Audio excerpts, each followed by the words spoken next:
الحمد للہ رب العالمین والصلاة والسلام علی خاتم الانبیاء والمرسلین وعلی آلہ واصحابہ ومن تبعہم باحسان الی یوم الدین اما بعد۔ اللہ تعالیٰ کا فضل و کرم ہے کہ سیرت کی کتاب الرحیق المختوم ہم پڑھ رہے ہیں۔ بہت ہی اہم باتیں ہیں۔ سیرت جہاں بہت سارے فوائد سیرت کے ہیں، اس میں سے یہ فائدہ بھی ہے کہ میں اور آپ یہ سمجھتے ہیں، یہ سوچتے ہیں کہ سیرت جب بھی ہم پڑھتے ہیں ہم بنفس نفیس اللہ کے نبی صلی اللہ علیہ وسلم کے ساتھ ہیں۔ جو بھی واقعات ہمارے ساتھ گزر رہے ہیں ایسا لگتا ہے کہ سب ہمارے ساتھ ہو رہا ہے۔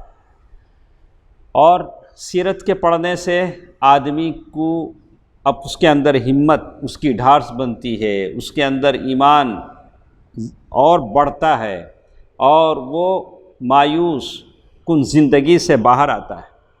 جب بھی وہ سیرت پڑھتا ہے اللہ تعالیٰ کی خصوصی مدد کو اپنے نبی کے لیے دیکھتا ہے تو اس کے اندر بھی ایک ہمت پیدا ہوتی ہے کہ میں بھی اللہ کے نبی کا امتی ہوں، میرا بھی اس سے تعلق ہے، اللہ کی مدد اور نصرت بھی میرے ساتھ ہے۔ تو گزشتہ درسوں میں ہم نے پڑھا کہ اللہ کے نبی صلی اللہ علیہ وسلم احد کی جنگ کے لیے نکلے اور راستے میں عبداللہ بن ابی اپنے 300 ساتھیوں کو لے کر کیا واپس ہو گیا۔ بولا کہ ہم آپ کے ساتھ لڑنے نہیں آئیں گے، ہم واپس جا رہے ہیں۔ تو واپس جانے کا جو ریزن سبب اس نے بتایا، یہ بتایا کہ آپ نے میرا مشورہ نہیں مانا، میں نے کہا کہ مدینے میں رہ کے لڑیں گے، آپ یہاں تک لے آئے۔ تو صحیح بات یہ ہے کہ اگر اس کو الگ ہونا ہی تھا تو شروع ہی میں الگ ہو جاتا، لیکن یہاں پہنچ کر الگ ہونے کا مقصد یہ تھا جب مسلمان اور کافر ایک دوسرے کو دیکھ رہے ہیں، ایک دوسرے کے سامنے فوجیں ہیں، اس لیے الگ ہوا کہ ایک مسلمانوں کی طاقت ٹوٹے، دوسرے کافر ان کو دیکھ کر ان کی ہمت بڑھے۔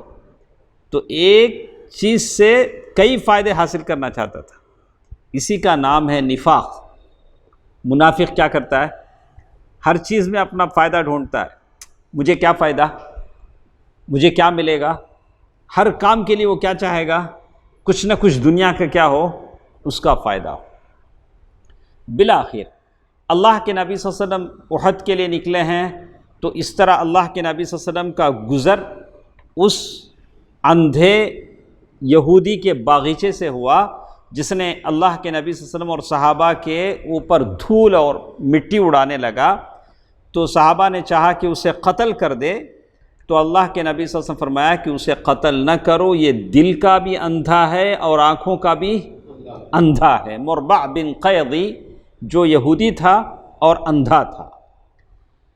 اللہ کے نبی صلی اللہ علیہ وسلم احد کے میدان میں پہنچے، بالکل قریب، سامنے دشمن ہے اور سامنے دونوں کے بیچ مدینہ حائل ہے، اور اللہ کے نبی صلی اللہ علیہ وسلم وہاں پہنچے ہیں۔ تو پھر ایک بار اللہ کے نبی صلی اللہ علیہ وسلم نے اپنے فوج کا جائزہ لیا کہ فوج کی ترتیب اور تنظیم قائم کی، اور جنگی نقطہ نظر سے اسے کئی حصوں میں تقسیم کیا۔ اللہ کے نبی صلی اللہ علیہ وسلم نے تیر چلانے والوں کا ایک گروپ تیار کیا، تیر اندازوں کا ایک دستہ، ایک ٹیم تیار کی۔ ان کا کام کیا؟ صرف کیا کرنا؟ تیر چلانا۔ یہ 50 آدمیوں پر مشتمل تھا۔ کتنے آدمیوں پر؟ 50 آدمیوں پر۔ ان کی جو کمانڈنگ تھی عبداللہ بن جبیر نعمان انصاری، عبداللہ بن جبیر رضی اللہ عنہ، یہ اس کے کمانڈر تھے۔ اور اللہ کے نبی صلی اللہ علیہ وسلم نے وہاں ایک چھوٹی سی پہاڑی تھی، ہم نے امیج دیا ہوا ہے ہمارے اس میں، آپ دیکھے ہوں گے، اس کو کہتے ہیں جبل رومات۔ اس چھوٹی سی پہاڑی کو جب بھی آپ، پتہ نہیں اب ہے نہیں ہے، ایک زمانے تک تھا، لوگ چڑھتے تھے اس کے اوپر، شاید اب بھی ہو۔ تو جبل رومات ایک چھوٹی سی پہاڑی ہے، اس پہاڑی پر اللہ کے نبی صلی اللہ علیہ وسلم نے ان 50 لوگوں کو ٹھہرا کیا۔ یہ 50 آدمی کیا ہیں؟ تیر چلانے والے۔ اور اس پہاڑی کا نام کیا ہے؟ جبل رومات، یعنی تیر اندازوں کا پہاڑ۔ وہ پہاڑ کا نام ہی کیا پڑ گیا؟ تیر مارنے والوں کا پہاڑ۔ ان کے کمانڈر تھے عبداللہ بن جبیر انصاری دوسی رضی اللہ عنہ۔ اللہ کے نبی صلی اللہ علیہ وسلم نے ان کو نصیحت کرتے ہوئے کہا کہ ہم ادھر سے جنگ لڑتے رہیں گے، پیچھے کے راستے سے اگر سوار آئیں، گھوڑے والے آئیں، تو تم ان کو کیا کرنا؟ تیر مارتے رہنا، ورنہ ایسا ہوگا کہ وہ لوگ ادھر سے آئیں گے، ہمارے پیٹھ پیچھے پہنچ کر ہم کو حملہ کریں گے، ہم دشمنوں کے بیچ میں پھنس جائیں گے۔ تو اللہ کے نبی صلی اللہ علیہ وسلم کا یہ دفاعی منصوبہ تھا۔ اللہ کے نبی صلی اللہ علیہ وسلم نے اتنا بھی کہا، ہم جیتیں یا ہاریں تم اپنی جگہ سے نہیں ہٹنا۔ اللہ کے نبی صلی اللہ علیہ وسلم نے کیا کہا؟ ہم جیتیں یا ہاریں۔ اور پھر تیر اندازوں کو مخاطب کرتے ہوئے کہا، ہماری پشت کی حفاظت کرنا، ہماری پیٹھ کی کیا کرنا؟ حفاظت کرنا۔ اگر دیکھو کہ ہم مارے جا رہے ہیں تو ہماری مدد کو نہ آنا، ہم سنبھال لیں گے، اللہ تعالی ہمارے ساتھ۔ تمہیں نہیں کہنا کہ چلو ہم سپورٹ کرتے ہیں، اپنی جگہ چھوڑ کر ادھر آ جاؤ، ایسا نہیں کرنا۔ اور اگر دیکھو کہ ہم مال غنیمت سمیٹ رہے ہیں تو ہمارے ساتھ شریک نہیں ہونا، بولے ارے جنگ ختم ہو گئی، ہمارے بھائی مال غنیمت سمیٹتے ہیں، چلو ہم بھی جا کر کیا کریں گے؟ نہیں، تمہارا کام کیا؟ اپنی جگہ کھڑے ہو کر صرف کیا کرنا؟ تیر چلانا۔ اور صحیح بخاری کے الفاظ کے مطابق آپ نے یوں فرمایا، اگر تم لوگ دیکھو کہ ہم نے قوم کو شکست دے دی ہے، ڈیفیٹ کر دیا ہے، ہرا دیا ہے اور انہیں کچل دیا ہے، تو بھی اپنی جگہ نہ چھوڑنا یہاں تک کہ میں بلا بھیجوں۔ ہم جب بلائیں تبھی کیا کرنا؟ تم وہاں سے، جیسے ہماری قوم کیا کرتی ہے، جمعہ ختم ہوتا، خطیب ممبرج پر ہوتا، سارے کیا ہوتے ہیں؟ اٹھ کو کھڑے جاتے ہیں۔ ان کو کئی کو جلدی سمجھ میں آتا نہیں، کہاں جانے کی جلدی سمجھ میں آتا، ارے ابھی خطیب ممبر سے نہیں اترا ہے، ہاں خطبہ اس نے ختم نہیں کیا ہے، لیکن سارے کیا کرتے ہیں؟ اپنے اٹھ کر، تو ہر چیز میں جلدی کرتے ہیں۔ اللہ کے نبی صلی اللہ علیہ وسلم نے صحابہ کو یہ تعلیم دی۔ اللہ کے نبی صلی اللہ علیہ وسلم نے وہ راستہ بند کر دیا جہاں سے دشمن کے حملہ ہونے کا ڈر تھا۔ باقی لشکر کی جو ترتیب اللہ کے نبی صلی اللہ علیہ وسلم پر دی، میمنہ جو سیدھے ہاتھ کا جو لشکر تھا، منذر بن عمرو اس کو وہاں کمانڈر ان کو مقرر کیا، اور داویں ہاتھ طرف جو فوج تھی زبیر بن عوام رضی اللہ تعالی عنہ کو وہاں انہوں نے کمانڈر مقرر کیا، اور اسی طرح ان کے معاون نائب کی حیثیت سے مقداد بن اسود کو بنایا گیا، اور زبیر بن عوام رضی اللہ تعالی عنہ کو یہ ذمہ داری بھی تھی کہ خالد بن ولید کو روکیں۔ خالد بن ولید رضی اللہ عنہ ابھی مسلمان نہیں ہوئے تھے، کافروں کے ساتھ تھے، لیکن وہ گھوڑ سواروں کی قیادت کر رہے تھے۔ سب سے زیادہ خطرہ انہی سے تھا، کس سے؟ خالد بن ولید رضی اللہ تعالی عنہ سے۔ تو اللہ کے نبی صلی اللہ علیہ وسلم نے بڑی باریکی اور حکمت پر مبنی فوج کی یہ ترتیب دی، اور اپنے لیے اونچی جگہ منتخب فرمایا، اور جس جگہ میں دشمن آنے کا ڈر تھا اس جگہ کو کس سے بند کر دیا؟ تیر اندازوں سے۔ تیر چلانے والے 50 آدمی کیا کیے؟ وہاں ٹھہرا کیے، اور اللہ کے نبی صلی اللہ علیہ وسلم کہا کہ اور ایک طرف بھاگنے کا راستہ بھی رکھا، اگر اللہ نہ کرے ایسا ہو جائے تو وہاں سے نکل سکیں۔ تو اللہ کے نبی صلی اللہ علیہ وسلم کی یہ ترتیب تنظیم 7 شوال کی 7 تاریخ تھی۔ اللہ کے نبی صلی اللہ علیہ وسلم نے سنیچر کی صبح یہ کام کیا؟ عمل میں لایا، سارا کام ہو گیا۔ اب رسول اللہ صلی اللہ علیہ وسلم، فوج تیار ہے، اللہ کے نبی صلی اللہ علیہ وسلم شجاعت، بہادری پیش کر رہے ہیں صحابہ کے لیے، صحابہ کی دلوں میں بہادری آئے۔ اللہ کے نبی صلی اللہ علیہ وسلم نے آخر میں ایک حکم دیا کہ جب تک میں حکم نہ دوں تب تک جنگ شروع نہ کی جائے۔ اللہ کے نبی صلی اللہ علیہ وسلم نے کیا کہا؟ جب تک میرا حکم نہ ہو تب تک کیا نہیں ہو؟ شروع نہ کیا جائے۔ دیکھیں، ہمیشہ امیر کی اطاعت ہے جو انسانوں کو فلاح بہبودی سے ہمکنار کرتی ہے، ہر جگہ۔ آپ نے نیچے اوپر 2 زرہیں پہن رکھی تھی، جو جنگ کا جو لباس ہوتا ہے ڈبل پہن رکھا تھا۔ تو اللہ کے نبی صلی اللہ علیہ وسلم صحابہ کو ترغیب دیتے ہوئے تاکید فرمائی کہ جب دشمن سے ٹکراؤ ہو تو ہمت کے ساتھ ثابت قدمی سے کام لیں، اور اللہ کے نبی صلی اللہ علیہ وسلم نے صحابہ کو جوش دلاتے ہوئے اپنی تلوار اٹھا کر ایسی ہوا میں لہرائی۔ وہ حقیقی تلوار تھی۔ آج بھی کیا کرتے ہیں کچھ لوگ، ایسا لہراتے ہیں۔ تو یہ اللہ کے نبی کی تلوار تھی۔ کتنا فرق ہے تلوار اور تلوار میں۔ اللہ کے نبی صلی اللہ علیہ وسلم نے کیا کیا، ایسی تلوار لہرائی، اور ساتھ ساتھ اللہ کے نبی صلی اللہ علیہ وسلم نے کہا، ذرا غور سے سنیے شعیب صاحب، کہا کہ اس تلوار کا حق کون ادا کرے گا؟ کس کی تلوار ہے؟ کس کی تلوار ہے؟ اللہ کے نبی صلی اللہ علیہ وسلم کی تلوار ہے۔ اللہ کے نبی صلی اللہ علیہ وسلم پوچھ رہے ہیں اس تلوار کا حق کون ادا کرے گا؟ کئی صحابہ ہیں تلوار لینے کے لیے لپک پڑے، بولے کہ ہم تو اللہ کے نبی صلی اللہ علیہ وسلم، وہ لپک پڑنے والے صحابہ میں سے علی بن ابی طالب رضی اللہ عنہ ہیں، زبیر بن عوام رضی اللہ تعالی عنہ ہیں، اور عمر بن خطاب بھی ہیں۔ اللہ کے نبی صلی اللہ علیہ وسلم نے نہیں دیا، اپنے داماد کو بھی نہیں دیا، علی بن ابی طالب کو بھی نہیں دیا، عمر بن خطاب ان کو بھی نہیں دیا، زبیر ماشاءاللہ زبیر رضی اللہ عنہ بہت بڑے العزم صحابی، بڑے عظیمت والے صحابی، ان کو بھی نہیں دیا۔ زبیر تو یہ تینوں کو نہیں دیا، لیکن ایک صحابی تھے ابو دجانہ سماک، ان کا نام کیا ہے؟ ابو دجانہ سماک خرشہ رضی اللہ عنہ، وہ آگے بڑھے، آگے بڑھ کر کہا اللہ کے نبی صلی اللہ علیہ وسلم آپ نے کہا کہ اس تلوار کا حق کون ادا کرے گا، پہلے یہ بتائیے کہ اس تلوار کا حق ہے کیا، پہلے یہ تو معلوم ہو۔ لینے سے پہلے انہوں نے کیا سوال کیا، اس تلوار کا حق کیا ہے؟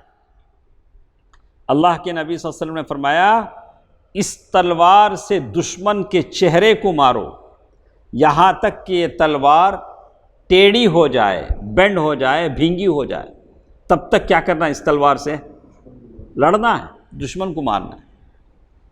انہوں نے کہا، کس نے؟ ابو دجانہ بن سماک بن خرشہ رضی اللہ عنہ، ابو دجانہ سماک بن خرشہ، انہوں نے کہا کہ اللہ کے نبی صلی اللہ علیہ وسلم اس تلوار کا حق میں ادا کرنا چاہتا ہوں۔ آپ آگے چل کر دیکھیں گے کہ اس تلوار کا حق انہوں نے کیسے ادا کیا۔ ایک موقع ایسا بھی آیا، ایک آدمی کو دیکھا کہ وہ ہر طرف جنگ میں مار رہا ہے، تلوار لے کر اس کے سر پر پہنچ گئے، تلوار اس کے سر پر پڑنے والی تھی، لیکن اس نے چیخ ماری تو ابو دجانہ نے اسے چھوڑ دیا۔ کیوں چھوڑا ہم پڑھیں گے، ابھی نہیں بولیں۔ تو کیوں ابو دجانہ رضی اللہ تعالیٰ عنہ نے ان کو چھوڑا، آپ ریزن جانیں گے۔ تو کہتے ہیں کہ ابو دجانہ رضی اللہ تعالیٰ عنہ نے کہا کہ اللہ کے نبی میں اس کا حق ادا کرنا چاہتا ہوں۔ آپ نے وہ تلوار انہیں دے دی، جو تلوار علی رضی اللہ تعالیٰ عنہ کو نہیں دی، جو تلوار عمر فاروق کو نہیں دی، ملہم، جو تلوار زبیر بن عوام، جن کو اللہ کے نبی صلی اللہ علیہ وسلم فرمایا کہ ہر نبی کے حواری ہوتے ہیں، میرے حواری زبیر ہیں۔ حواری کی مطلب گاڑے دوست، کیا بولیں گے؟ گاڑے دوست۔ تو میرے حواری کون ہیں؟ زبیر ہیں، کہا، لیکن ان کو تلوار نہیں دیا۔ تو کہتے ہیں ابو دجانہ رضی اللہ تعالیٰ عنہ کے بارے میں کہا کہ بڑے جاں باز تھے، جان کی بازی لگاتے تھے۔ جاں باز مانے جان کی کیا کرنا؟ بازی لگا دینا۔ یہ ایسے تھے لڑائی کے وقت اکڑ کر چلتے تھے۔ کیسے چلتے تھے؟ اکڑ کر چلتے تھے۔ ان کے پاس ایک سرخ پٹی تھی، ایک سرخ کپڑا تھا، ایک بیلٹ جیسا، وہ اگر سر کو باندھ لیتے تو لوگ سمجھ جاتے کہ اب یہ رکیں گے نہیں۔ ان کا وہ ایک، ہر آدمی کا ایک ہوتا ہے، تو اللہ تعالیٰ نے ان کو وہ چیز عطا کی تھی۔ جب اسے باندھ لیتے تو لوگ سمجھ جاتے کہ اب وہ موت تک لڑتے رہیں گے۔ کون، کیا نام ہے؟ ابو دجانہ خراش، ابو دجانہ سماک بن خرشہ رضی اللہ عنہ۔ تو انہوں نے تلوار لی، اور تلوار لینے کے بعد سر پر کیا کیے؟ وہ لال پٹی کیا کیے؟ باندھ لیے۔ تو کہتے ہیں اور اب دشمن کی طرف اکڑ کر چلنے لگے، دشمن کی صفوں میں کیا کرنے لگے؟ اکڑ کر چلنے لگے۔ یہی موقع تھا، لیکن اللہ کے نبی کو دیکھیے، نبی رحمت کو دیکھیے، ایسے نازک وقت میں بھی اپنے صحابہ کی ہدایت کی باتیں بتا رہے ہیں، صحیح اور غلط کیا ہے باتیں بتا رہے ہیں۔ ہاں، یہ اللہ کے نبی صلی اللہ علیہ وسلم کا اسوہ تھا۔ چاند گرہن لگا، لوگوں نے کہا کہ آج اللہ کے نبی کے بیٹے ابراہیم کا انتقال ہوا، اس لیے سورج کو گرہن لگا۔ اللہ کے نبی صلی اللہ علیہ وسلم فرمایا الشمس والقمر آیت من آیات اللہ، آیتان من آیات اللہ، کہا کہ سورج اور چاند اللہ کی نشانیوں میں سے نشانیاں ہیں، وہ کسی کی موت پر ان کو گرہن کیا نہیں ہوتا ہے؟ نہیں لگتا ہے۔ یعنی غلط فکر کو دماغ سے کیا کیا؟ نکالا۔ اب ابو دجانہ اکڑ کر چل رہے ہیں، تو اللہ کے نبی صلی اللہ علیہ وسلم فرمایا کہ یہ اکڑ کر چلنا غلط ہے، کہیں لوگ نہ سمجھ لیں کہ کیا ہے یہ اچھی بات ہے۔ اللہ کے نبی صلی اللہ علیہ وسلم نے فرمایا کہ اللہ تعالیٰ کو ایسی چال ناپسند ہے، لیکن اس جیسے موقع پر نہیں۔ ایسے موقع پر آدمی کیا کر سکتا ہے؟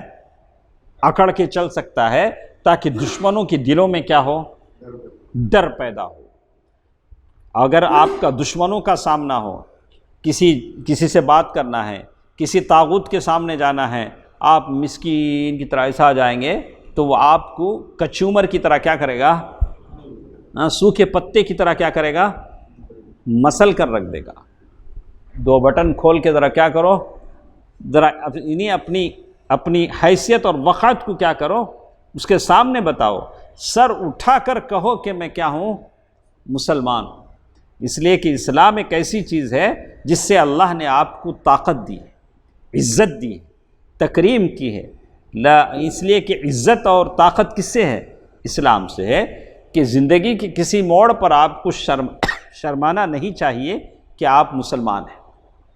بہت سارے ہیں، بہت شرماتے ہیں کہ آپ مسلمان ہیں۔ سبحان اللہ، آپ عزت کے ساتھ، فخر کے ساتھ، اس لیے کہ آپ اس دین کے ماننے والے ہیں جو ساری کائنات اس رب کی ہے۔ اس رب نے ان الدین عند اللہ الاسلام، یہ اللہ کا دین ہے جسے آپ مانتے ہیں۔ آپ کو اللہ تعالیٰ اسلام کے علاوہ کوئی دین قبول نہیں کرتے۔ تو دیکھیے اللہ کے نبی صلی اللہ علیہ وسلم فرمایا کہ یہ چال اللہ کو ناپسند ہے۔ کون سی چال؟ جو چال ابو دجانہ چل رہے ہیں، لیکن اس جیسے موقع پر نہیں۔ ایسے موقع پر جب دشمن کا سامنا ہو، آپ پوری طاقت کے ساتھ، اچھے کپڑے پہن کر، اچھی اس کے ساتھ جائیں، تاکہ اسلام کا نام کیا ہو؟ بلند ہو۔ سادگی اللہ کو پسند ہے، تواضع اللہ کو پسند ہے، لیکن اسی تواضع میں کیا ہونی چاہیے؟ اللہ شان و شوکت ہونی چاہیے۔ ایک مومن کے لیے ایمان سب سے بڑی شان و شوکت ہے۔ اس کے بعد مکی لشکر، اب یہ تو تھی بات مسلمانوں کی لشکر کی، منظم انداز ہو گیا، سیدھے ہاتھ پر کسے بنایا گیا، اور تلوار اللہ کے نبی صلی اللہ علیہ وسلم نے ابو دجانہ کو دے دی، اور مکی لشکر کا جو قائد ہیں وہ ہیں ابو سفیان۔ کون ہیں؟ ابو سفیان۔ کب سے؟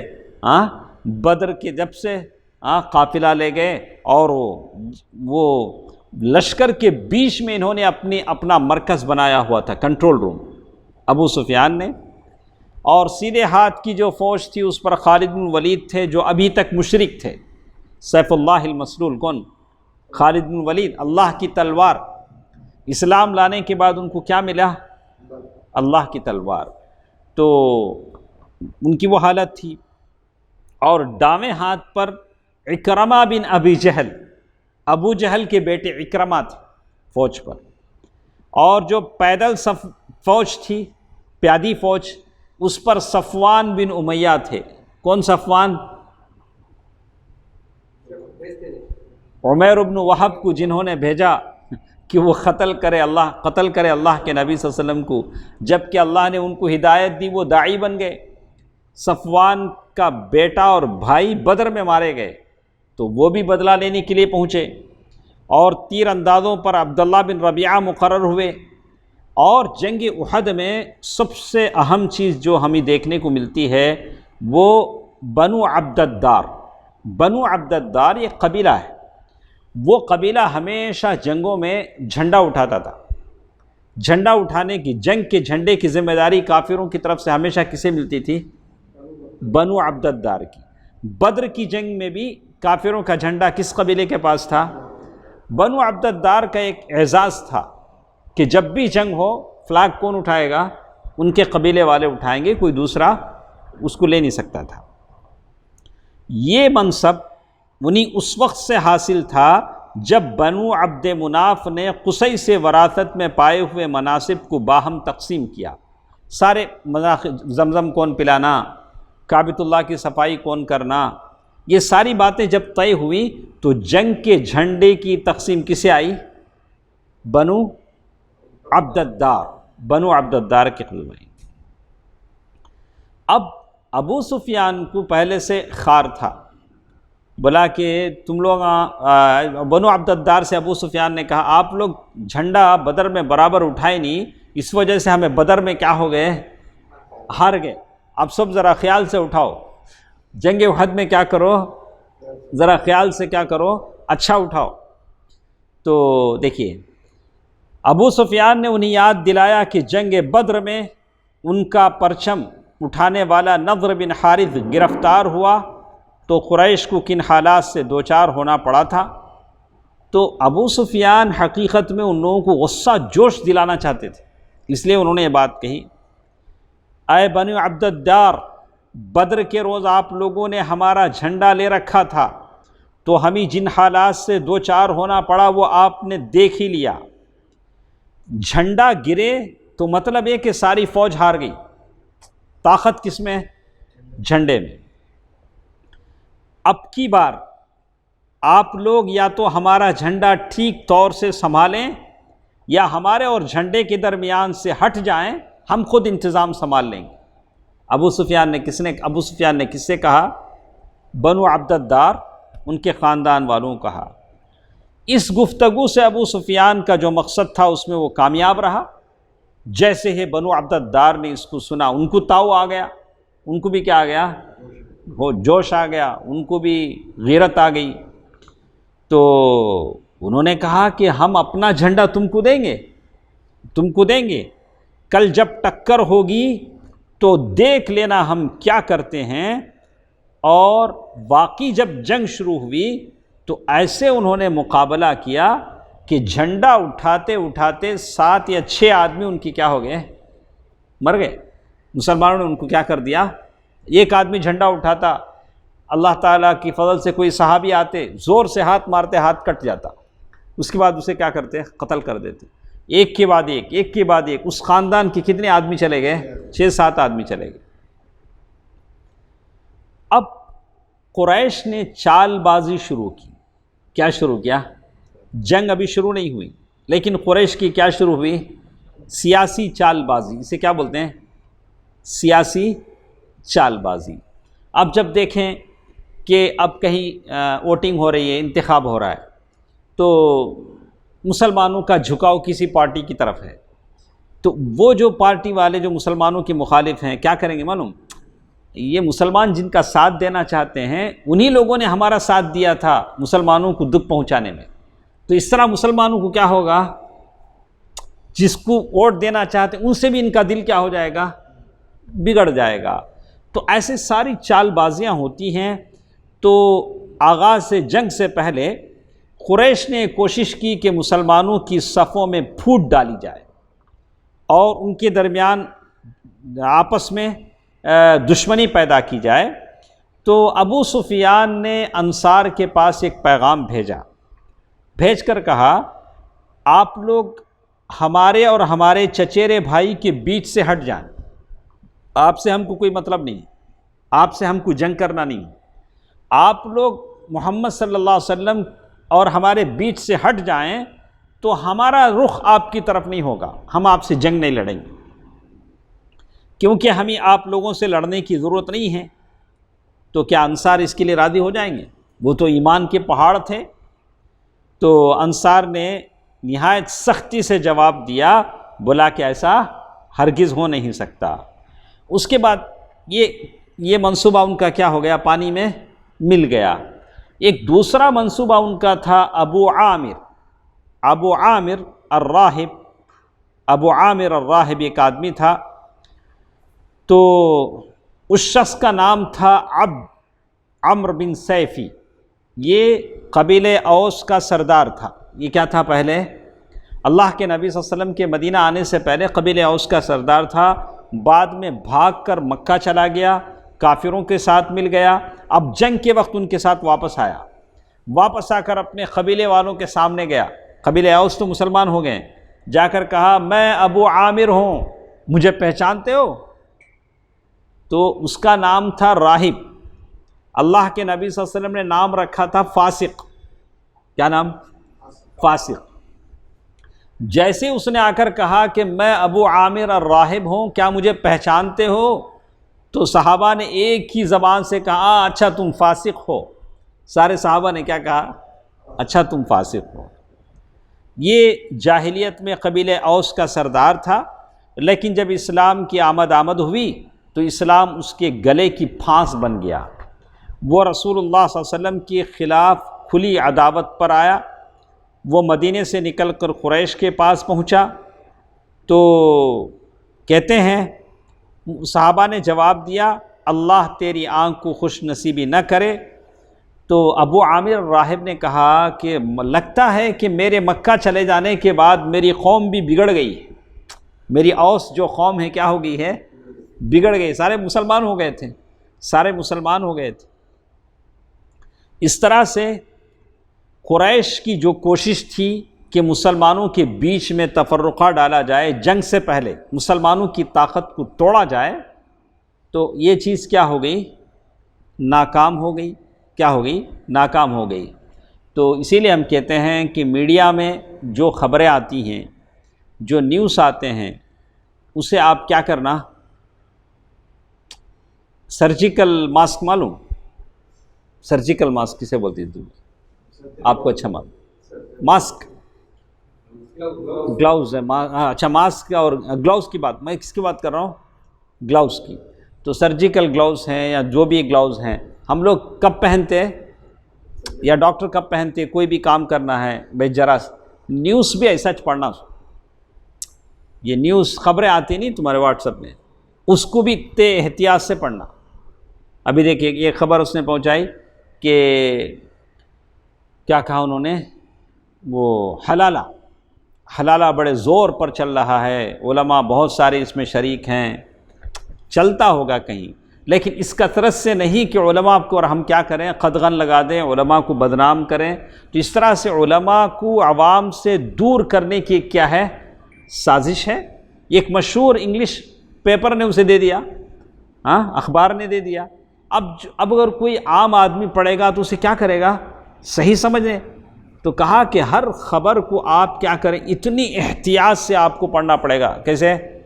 بالکل گلاؤز پہن کے، یہ جو نیوز ہے کیا ہے، فوراً آنکھ بند کر کے فارورڈ کر کے اجر لینے کے بہت سارے کام، کیوں ہم فارورڈ کر کے اجر لیں؟ وہ بھی غلط بات۔ تو ٹھیک ہے، یہ تو چال بازیاں تھیں مکے کے لوگوں کی۔ ساتھ ساتھ جوش اور ہمت دلانے کے لیے مکے کے لوگوں نے اپنے ساتھ عورتوں کی فوج بھی لائی تھی۔ نہیں، کتنی عورتیں تھیں؟ 15 20 25 کتنے؟ شویزید بولنا، کو تو لکھنے والے ہیں تو بولنا، 4 نہیں بابا، 15 تھی، 15 یا 20 عورتیں، 15 تھی، ہم لوگ پڑھے ہیں، آپ پیچھے جا کر ایک بار چیک کر لیں۔ تو اس جنگ میں عورتیں بھی ساتھ تھیں، اور اس کی قیادت کرنے والی تھی عورتوں کی ٹیم کی ایک کمانڈر تھی ہند بنت عتبہ، وہ عورتوں کی ٹیم کی قیادت کر رہی تھی۔ اور یہ کیا کرتی تھی عورتیں؟ مردوں میں گھوم گھوم کر دف بجاتی تھی، دف بجا کے جوش دلاتی تھیں، لڑو لڑو۔ جاں بازوں کو غیرت دلائی، اور پورا وہ بھی تیر چلاتی تھی اور کہتی تھی وَيْحَا بنی عبد الدار وَيْحَا حُمَاةَ الْأَدْبَار ضَرْبًا بِكُلِّ بَتَّار۔ وہ کہتی تھیں یہ عورتیں، دیکھو بنی عبد الدار، دیکھو پشت کے پاسدار، خوب کرو شمشیر کا وار، تلوار سے مارو، تیر سے مارو، اور اپنے قوم کو جوش دلاتے ہوئے عورتیں کہتی تھیں ان تقبلوا نعانق ونفرش النمارق او تدبروا نفارق فراق غیر وامق، یعنی وہ کہتی ہیں اگر تم آگے بڑھ کر فتح حاصل کرو گے تو ہم گلے لگائیں گے۔ ان کی عورتیں ان کے شوہروں سے کیا کریں گی؟ گلے لگا کر ان کا استقبال کریں گی، اور قالینیں بچھائیں گی تمہارے استقبال میں، ہم ویلکم میں کیا کریں گے؟ ہم قالین کسے بولتے ہیں؟ کارپیٹ بچھائیں گے۔ کارپیٹ میں بھی الگ الگ ہے، نہیں لال قالین بچھانا، کیا کہ ہم ریڈ کارپیٹ، یہ کارپیٹ وہ بچھا کر ہم کیا کریں گے؟ ان کا یہ کریں گے، اور اگر پیچھے ہٹو گے تو ہم روٹھ جائیں گی اور الگ ہو جائیں گی۔ ہم کیا کریں گے؟ اب ایسا جوش دلا تو کون مرد آگے نہیں بڑھے گا؟ تو اس کی زندگی کا مقدر کا فیصلہ تھا۔ تو اب جنگ کا یہ پہلا ایندھن ہے، جنگ کا یہ پہلا ایندھن ہے۔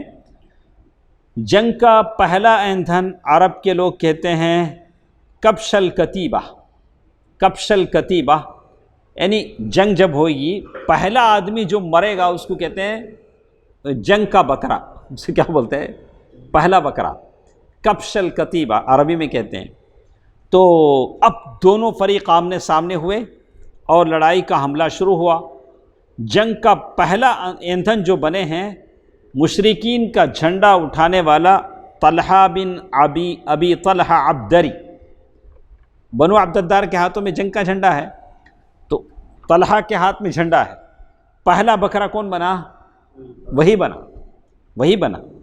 یہ شخص قریش کا نہایت شہ سوار تھا، بہادر شہ سوار، گھوڑ سواری کرنے والا۔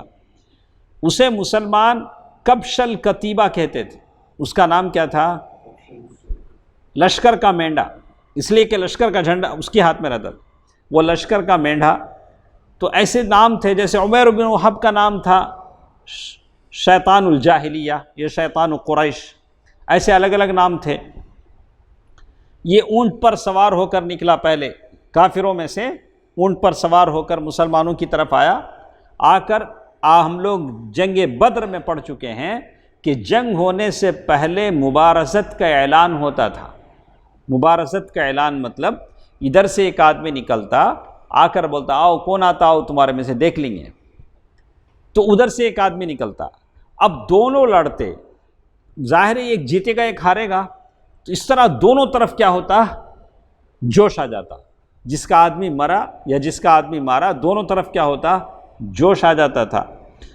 یہ اونٹ پر سوار ہو کر نکلا اور مبارزت کی دعوت دی، لیکن اتنا بڑا بہادر تھا، گھوڑ سوار بھی تھا، تلوار چلانے والا تھا۔ صحابہ اکرام بھی تھوڑا کیا ہو گئے؟ پیچھے ہٹ گئے، سوائے کس کے؟ زبیر بن عوام رضی اللہ عنہ۔ زبیر بن عوام رضی اللہ عنہ وہ آگے بڑھے، ایک لمحہ تاخیر کیے بغیر ایسا جم کیے کہ شیر کی طرح اس کے گھوڑے کے اوپر جم کیا، یعنی اونٹ پر بیٹھا تھا نا، اونٹ پر جا چڑھے اور گرفت میں لے کر وہیں ذبح کر دیا۔ اس کے اونٹ پر بیٹھ کر اس کو کیا کیا؟ ذبح کر دیا۔ اللہ کے نبی صلی اللہ علیہ وسلم نے یہ ولولہ انگیز منظر دیکھا، اللہ کے نبی صلی اللہ علیہ وسلم نے دیکھا تو فرط مسرت سے نعرہ تکبیر بلند کیا، اللہ اکبر۔ واقعی زبیر بن عوام رضی اللہ تعالیٰ عنہ کا اس طرح سے اچھلنا جیسے شیر کیا ہو رہا ہے؟ جس لگا رہا ہے، جب یہ کود حملہ کر رہا ہے۔ اور مسلمانوں نے جب دیکھا اللہ کے نبی صلی اللہ علیہ وسلم نے نعرہ بلند کیا ہے تو سارے مسلمانوں نے بھی نعرہ بلند کیا۔ اور یہ وہ موقع تھا کہ اللہ کے نبی صلی اللہ علیہ وسلم نے زبیر بن عوام کی تعریف کی اور کہا ہر نبی کا ایک حواری ہوتا ہے اور میرے حواری زبیر ہیں۔ اللہ کے نبی صلی اللہ علیہ وسلم نے معراج کے موقع پر واپسی کے بعد کسے صدیق کا لقب دیا؟ ابو بکر رضی اللہ عنہ۔ اور کبھی کہا لو کنت متخذا خلیلا لاتخذت ابا بکر خلیلا، اگر میں کسی کو خلیل دوست بناتا تو کسے بناتا؟ ابو بکر کو بناتا۔ تو یہ وہ موقع تھا جب زبیر بن عوام کے لیے کہا کہ ہر نبی کے، یہ حدیث صحیح مسلم ہے، ہر نبی کے حواری ہوتے ہیں اور اب زبیر کیا ہیں؟ میرے حواری ہیں۔ تو اس کے بعد ایک اور ہمارے ساتھ باتیں ہیں، تو ہمارا ٹائم ہو چکا ہے، تو انشاءاللہ اسی پر ہم بس کرتے ہیں، اس لیے کہ وہاں تک مضمون ختم ہوتا ہے۔ تو انشاءاللہ کل ہمارے ساتھ رہیے، انشاءاللہ باقی باتیں بڑی اچھی اچھی باتیں ہمارے ساتھ ہیں۔ یہ ساری چیزیں ہیں جو ہماری ایمانی کیفیت کو بڑھاتی ہیں اور ہمیں ثابت قدم رکھتی ہیں۔ ہمارے ساتھ حضرت حمزہ رضی اللہ تعالیٰ عنہ کی شہادت بھی ہے اس کے بعد، اسے مس مت کیجیے، ہمارے ساتھ شریک رہیے۔ اور ابو دجانہ رضی اللہ تعالیٰ عنہ نے سر تک تلوار لے کر جو واپس کیا، کس کے ساتھ ایسا کیا، کیوں کیا، وہ سارا سبب بھی ہمارے ساتھ انشاءاللہ کل ہم پڑھیں گے۔